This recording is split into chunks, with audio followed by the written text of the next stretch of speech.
دا د رادیو افغانستان یو بلډینګ چې کله امریکایانو دلته د طالبانو د پخوانی حکومت د ړنګولو عملیات شروع کړل، نو اول بمونه په دې ځای اورځولای دی چې دا تعمیر مکمل ړنګ کړی.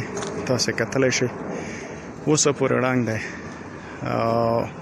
ډېر شدید بمبار پې کړی چې ډېر قوي دیوالونه نړولي دي، اوسه پورې پراته دي. 2 چته او 3 چته بلډینګ یې ړنګ کړی دی، تاسو کتلی شئ. ډېر ماشین آلات د دې بلډینګ تر لاندې شوی دی او اوس هم هماغسې پروت دی. په تېرو 20 کلونو کې د دې ترمیم هم نه دی شوی.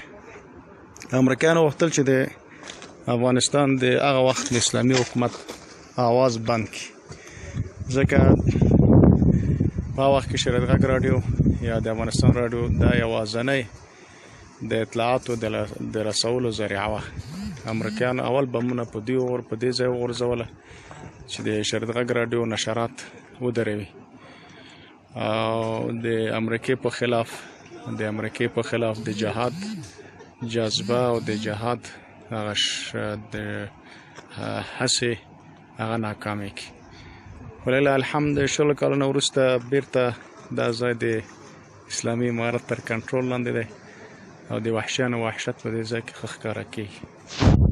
چې فاتح دا هر مورچل افغانستان یم، لقرنو اتل افغانستان یم.